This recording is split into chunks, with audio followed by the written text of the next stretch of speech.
Hey, comic book fans, welcome back to Comic Book Corner 2.0. And fans, you're back with me, Mike Spider Slayer, getting ready to bring you countdown episode number 93. Yes, I'm well enough to do it, guys. That's right. I'm getting better from my flu. Still got a cough, still got some congestion going on. So, again, bear with me if I get a little coughing fit going on.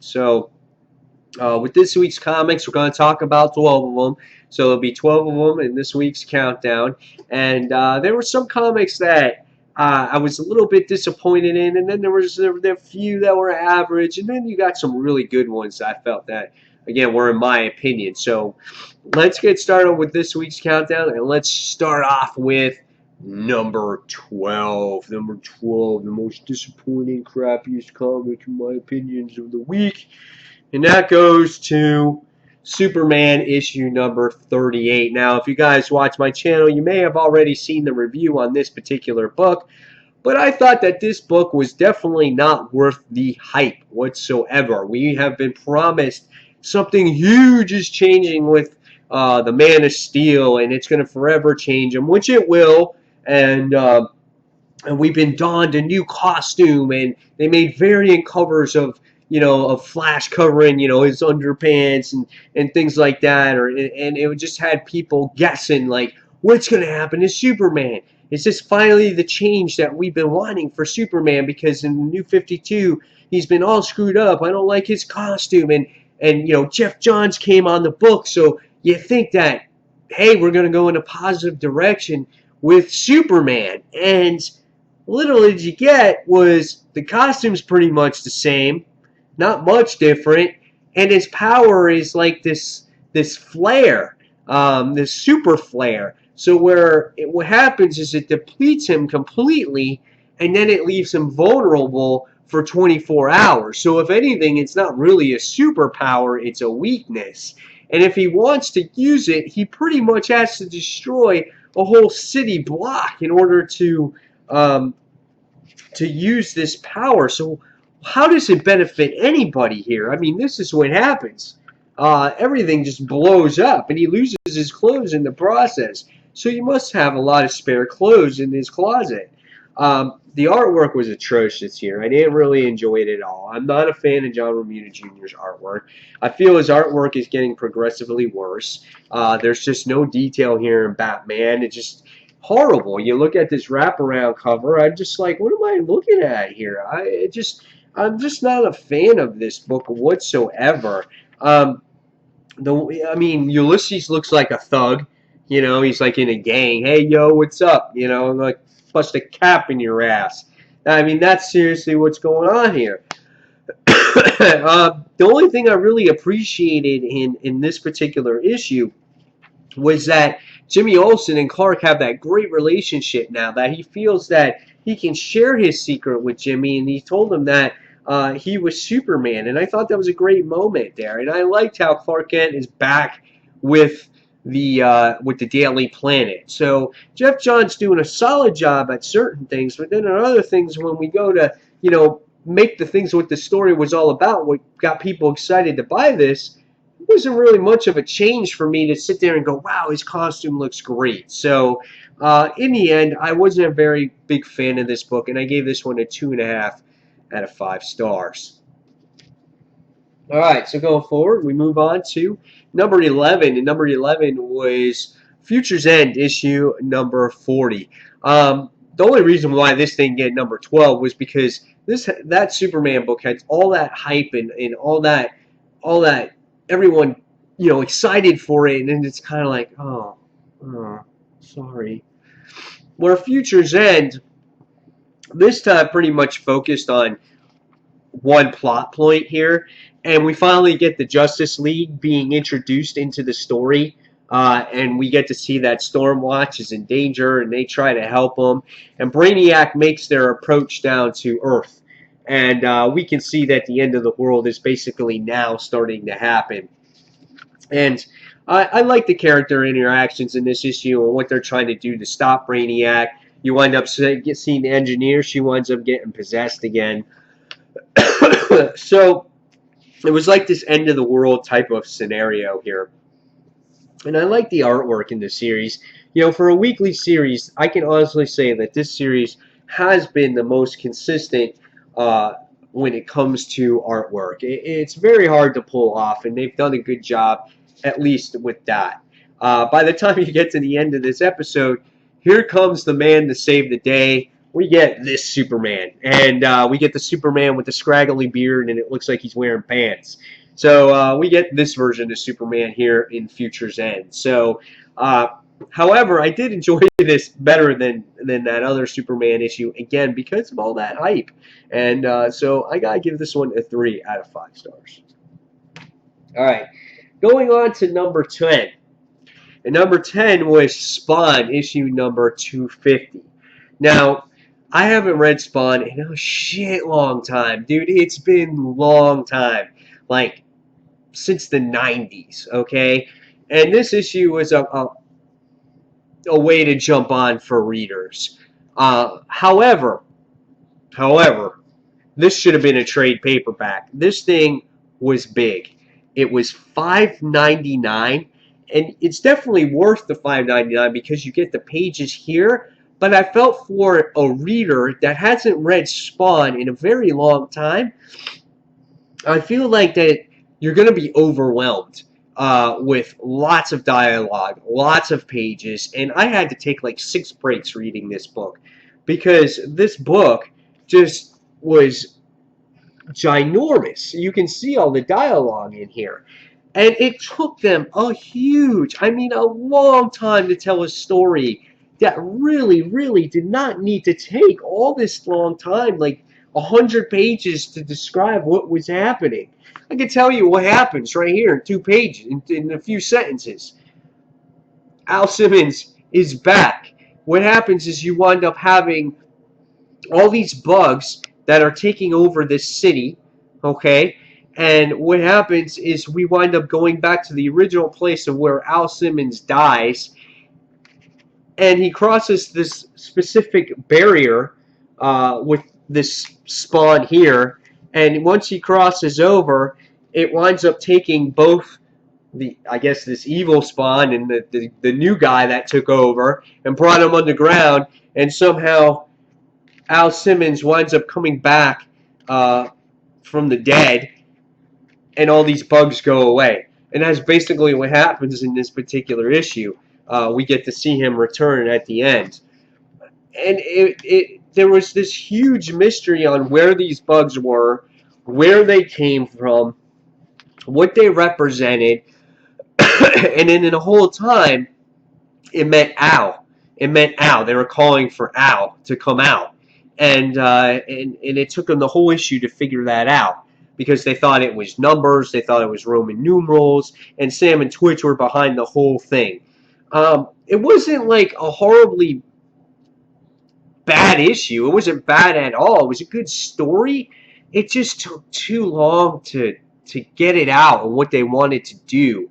And I thought that the art was really dark and really gloomy, which I guess it fits a Spawn book, but I wasn't like blown away by it, if that makes any sense. I think for a new reader, for people that haven't read Spawn, I felt that if you shortened up the issue to maybe 50 pages and just told a really in-depth story, I think, or just a good story to bring back the character, that would be better.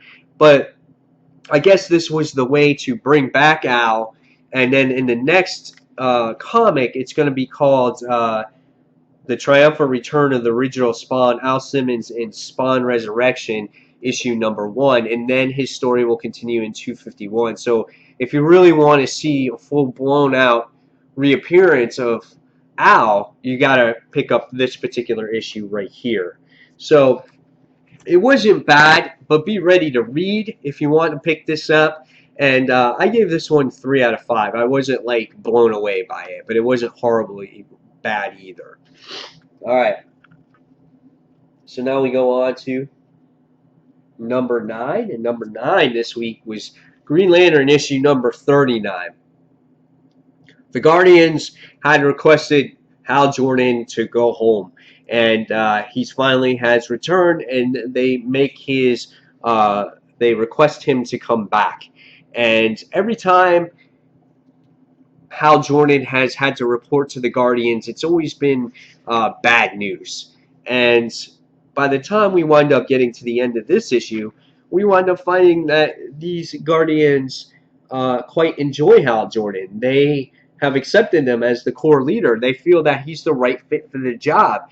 And the first time in a long time, Hal Jordan has felt acceptance with the Guardians and his role as core leader. And it's been weighing on him heavily because ever since he's been put in charge. So this was a pretty good story. It wasn't bad. It was just very straightforward. It was almost predictable because we knew that these types of Guardians were very different from when we first got introduced to them to what was it, the Last Lantern or the First Lantern or whatever it was called, and these lanterns were released. So they gave Hal Jordan an adequate chance to lead. He's done a successful job, and he kind of had a feeling as a reader that they were going to give him have him, keep that leadership role. So it was a good book. There was nothing, again, spectacular about it. Nothing that blew me away. I gave it a 3.25 out of 5 stars. All right. Number 8 this week was the Black Vortex, issue number 1. Another event from Marvel. Probably one of the last events that's going to happen, I think, before we get to this whole Secret Wars thing. And I think this series, crosses over between Guardians and X-Men and whatnot. I know there's other issues in there, but excuse me. Basically, in this particular issue, you get to learn what the Black Vortex does. And the Black Vortex is a mirror that you look into it and it changes you. And it makes you more powerful, more stronger. But I think at the same time, I think it corrupts your mind here. And throughout the issue, you wind up seeing the X-Men, Peter Quill, and the Guardians deciding if this Black Vortex is an adequate thing to have in the galaxy, if anybody should use it. So they're not sure if it's a gift or a curse.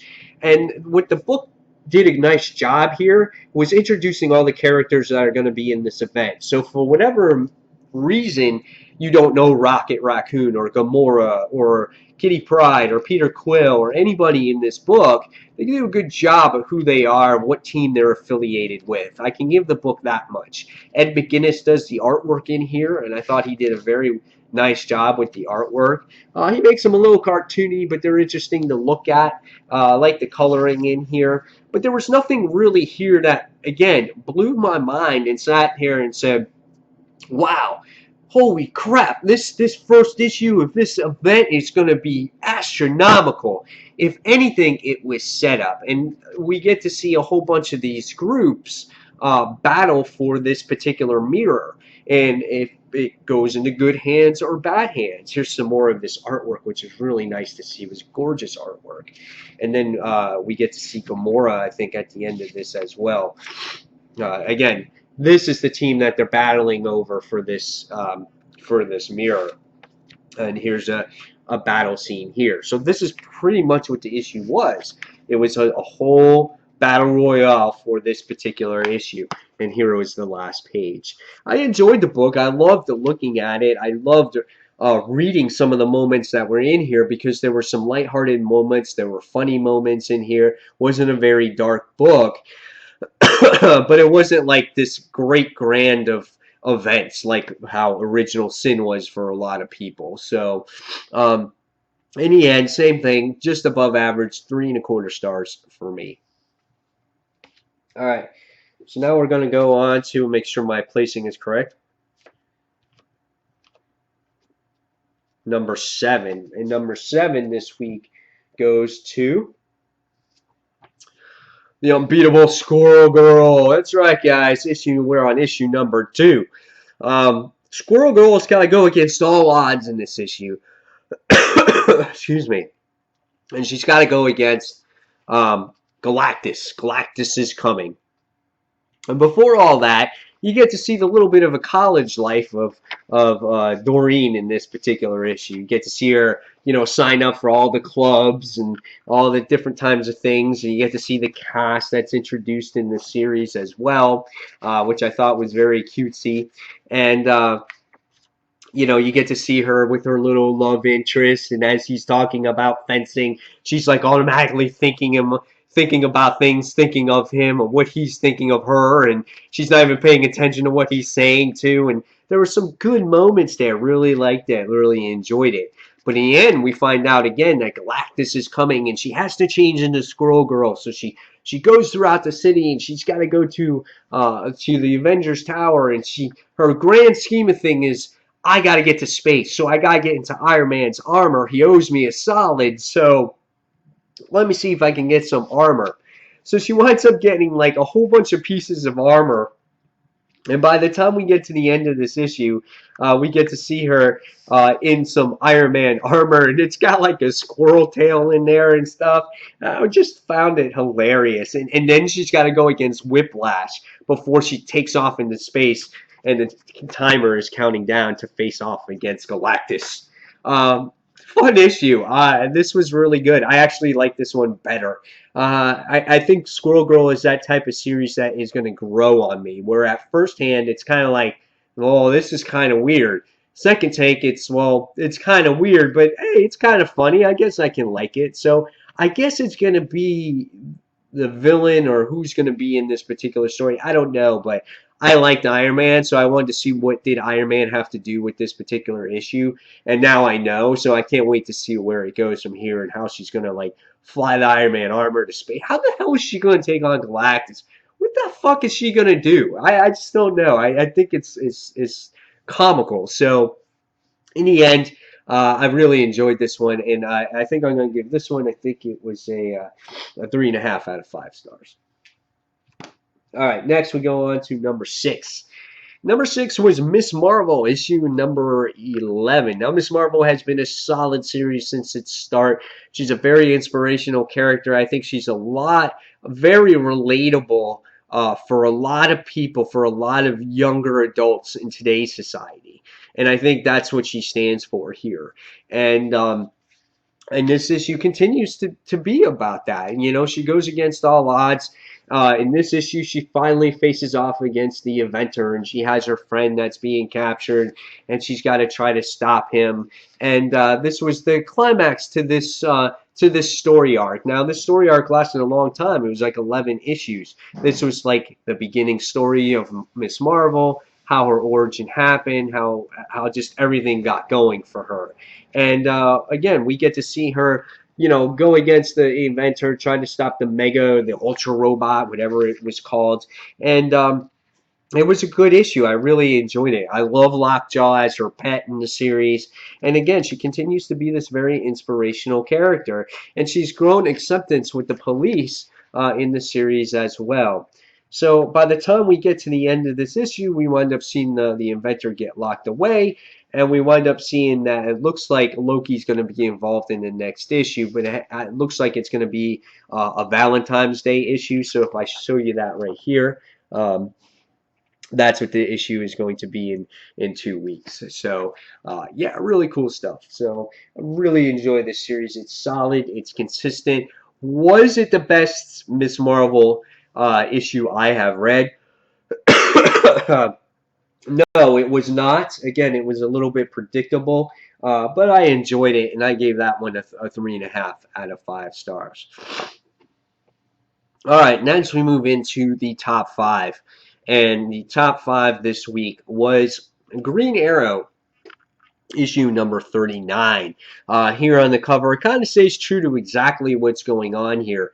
You got Cheetah going against Oliver Queen. Felicity in the background there, if you can see that. She is thrown in jail. She's got her mugshot all over the place. So that's what happens in this particular issue. Now, if you guys knew that this whole Divergence things is coming out with DC Comics, Superman was getting a new writer. Jeff Johns is no longer going to be on the series. And Green Arrow is getting a new creative team. which I'm very disappointed about because I felt like this is the best creative team so far with Green Arrow. And ever since the New 52 came out, or the reboot of this of the 52 of freaking DC Comics, um, this book has gotten more creative teams than I can count. It's insane. But anyway, in the beginning of this issue, we wind up seeing Felicity getting arrested due to all the hacking that she has been involved with, and King was the one that was involved. Mr. King is the one that was the one that kind of played part and threw the police the bone that Felicity was the one that did all that hacking, all the hacking stuff there. So really what happens in this particular issue, it's Oliver Queen's job now to get Felicity out.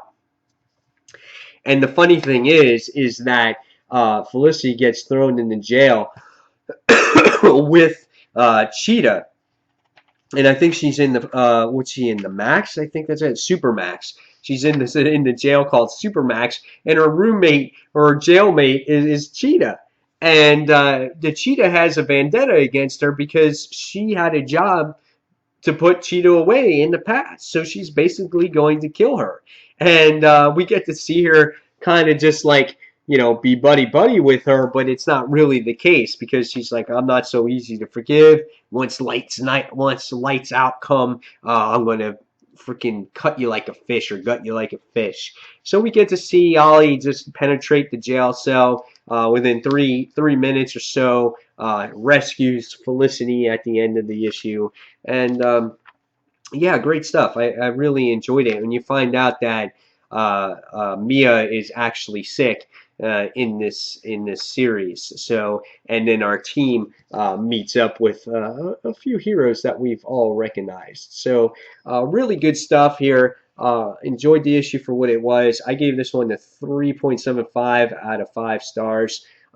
Just disappointed that we're going to get another creative team after Convergence is all said and done. So almost 4 stars, not quite there. All right, next we go on to issue or number 4 this week. Right, yeah, we're on number 4, and we go on to the Hulk issue number 11. Now, I did a in-depth review on this on Comic Frontline, and I think I'm going to give this a higher grade than I did because it's really brilliant what Jerry Duggan is doing with the Hulk. You would think that this issue the series gets predictable with Doc Green sitting there going against the gamma-powered Hulks, and he's got to give them a needle and they all become normal. But what happens when that storyline kind of gets old? What do you do to give it a fresh twist? And Jerry Duggan on this particular issue does that. We get to see that here. Here in this issue, you get to see the recap of him going against Thunderbolt Ross. Artwork continues to be solid by Mark Bagley. He even has a little picture of the Fantastic Four in here, which he's famous for doing, which you could really appreciate as a longtime fan of his artwork. And we get to see that it is Hulk's, Doc Green's duty now to send Laura back to her homeworld because he doesn't want her here on Earth. And so we get to see that here as she's protecting the Earth and destroying a Roxxon site. And Doc Green makes his appearance, and all of a sudden he goes to transport her back home. And just as she's being transported, he's not, she's like, I don't know what this place is. And Hulk is like, what's going on? And she winds up going to this different dimension, this crazy dimension. And it was kind of like, this is never what I wanted. He's like, what was going on? And he created this AI to guide him. And little did we find out is that when Hulk created this AI, his intelligence was at its peak with the extremis in his brain. But ever since he had this tumor removed from him, we did not know that his intelligence has been slowly deteriorating. And now the AI is smarter than the Hulk. And the AI has found a way to escape the headquarters and go from place to place. So now the AI is in charge of Hulk, and no longer is Hulk in charge of everything. And it was really, really interesting stuff in here. And we found out by the time we get to the end of this issue is that we find out that Hulk is going to come out with the Gamma Core. So that's going to be interesting. And what also is going to be interesting here too is what's going to happen with Hulk. Is he going to get stupid again? Is like Bruce going to come out? Like what's going to happen? Is he not going to be able to control that? So yeah, I really enjoy Hulk. This issue, after thinking about it and digesting it more, I'm really giving this one a 4 out of 5 stars. I really enjoyed this better than I initially thought. So great stuff here, guys. Hulk is a fun, fun series. All right, so moving on to top three. Top three. Number three. And number three is Saga, the 25th milestone issue. Yeah, not really, but it's just a 25th issue. It's $2.99. It's no extra pages. It's Brian K. Vaughan and Fiona Staples at its finest, and it's the return. So this was great stuff. This series just does not disappoint. Always has Baby Hazel doing the dialogue within this particular series. Excuse me. And we get to see how the war was when it first started between the Wreath and I forgot the other race's name off the top of my head. And then it gives you a recap of what was going on, what happened to the janitor TV guy taking the babies from Prince Robot the Fourth and from Marco. And we get to see that Alana and her mother-in-law are kind of held hostage. They don't know what to do. They don't know what they need to do in order to get their children back, or their son back, or daughter back. Sorry, and it kind of touches on that. And then you wind up getting to see a little bit touch on the Will's brother on trying to make him well again, and you get to see this little I guess big creature that they have to extract this urine or semen from, or whatever it was, because it's a remedy, so he can maybe regain consciousness or getting his mind back. And there were some comical moments in there. Artwork, again, Fiona Staples is just an artist. I love her artwork in this series. It fits the book.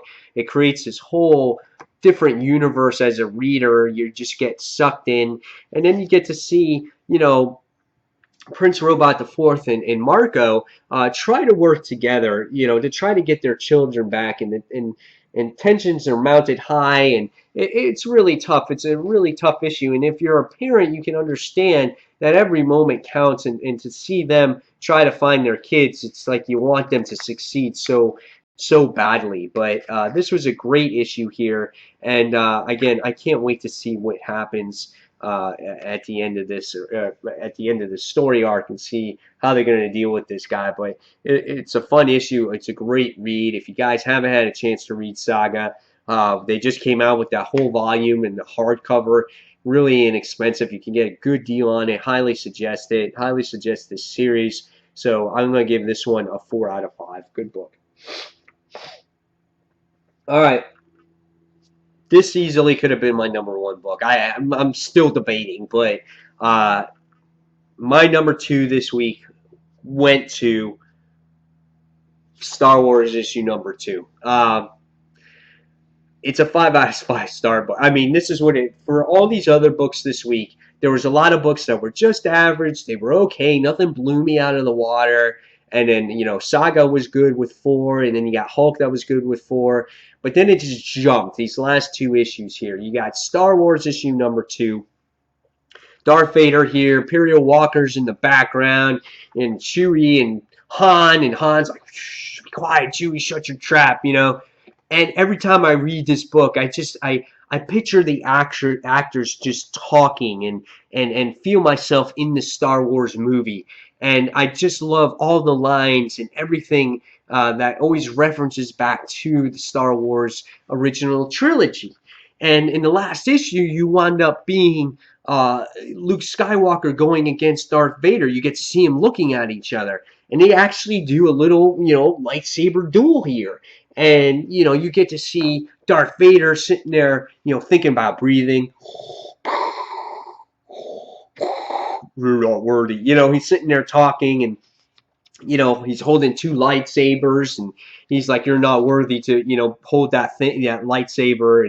And just as everything looks bleak for Luke Skywalker, you wind up seeing Han Solo and Princess Leia driving this Imperial Walker. It's all wobbly back and forth, and it's just like the whole place is collapsing and falling down. There's stormtroopers all over the place. and they're just like bickering at each other, Princess Leia and Han Solo, and they save Luke's life. And we get to see Darth Vader try to use the Force or the dark side against the Imperial Walker, and it was just an action-packed issue. I just really, really enjoyed it. Like in the Star Wars movies, you get to see C-3PO. He gets like blown apart into millions of pieces in here, and just wonderful stuff. Speeder bike, Luke Skywalker, just all kinds of great stuff. And the best part that hit it home for me in this particular issue was that Darth Vader's face winds up getting exposed, and a stormtrooper sees his face in the issue, and he's like, "Oh my God, holy cow!" And Darth Vader uses the Force to turn his helmet around, and the mystery of what his face looks like is still held intact. In case for whatever reason you haven't seen, Return of the Jedi, where you finally see Darth Vader's face. So just everything about it is just left in just that classic Star Wars shape or form. So, but basically that's what happens in the issue. We get to see Darth Vader, Luke Skywalker do battle. Luke Skywalker escapes. Darth Vader wants to find out more about Luke Skywalker, and he's going after him. And we get to see that here with Darth Vader, and he's like, "Leave him to me." So great stuff. I really enjoyed it for what it was, and I think Star Wars is going to be a phenomenal read for a very, very long time, as long as Jason Aaron is doing the book, and the artwork is phenomenal here. So great series. This will probably be one of my top books every time I review it. So again, 5 out of 5 stars. All right, the book that meant more to me as a family person, and this is why it got #1 this week, and it was a tough decision, but it's a really great book, and it was AntMan issue #2. I thought AntMan was wonderful. First off, it's because now I have a superhero right here in Florida, and I grew up, not in Miami, but I grew up in the Fort Lauderdale area, and it's just cool to have a superhero in Florida. I thought that was really cool, and it's like, welcome to Miami, and I really appreciated that. I was like, of all the places in the world, we got New York with superheroes, California with superheroes. Give me Florida. Why not Florida? Why not have some fun in the sun, right? So, what was really good about this book is we get to see Ant-Man, Scott Lang. He's in Miami. He gave up this great job because he wants to be with his daughter, and he's a family man, and it was more important to him to be with his daughter than to have millions of dollars and have this great job. And when he moved to Miami, he feels that that he has to get a job here in Miami, or otherwise his wife's not going to have him have visitation rights, because he needs to be able to support his daughter. And I think one of the reasons why I like this book so much as well is because Scott Lang's around my age. Cassie says that in this issue. She says, you're 40 years old and you don't have a job, you don't have anything. I'm 40 years old. I can relate to him, relate to the timelines that that he's in and whatnot. And he's got a daughter. He'll do anything for his family. And I'm kind of the same way. I've always believed that, family comes first. And, a lot of people sometimes get wrapped up in the work, and we all do at times, but it's just that I go above and beyond for my family. And I'm not saying anyone else doesn't out there, but I've sacrificed a lot of things, I think, in my lifetime, career-wise, for my family.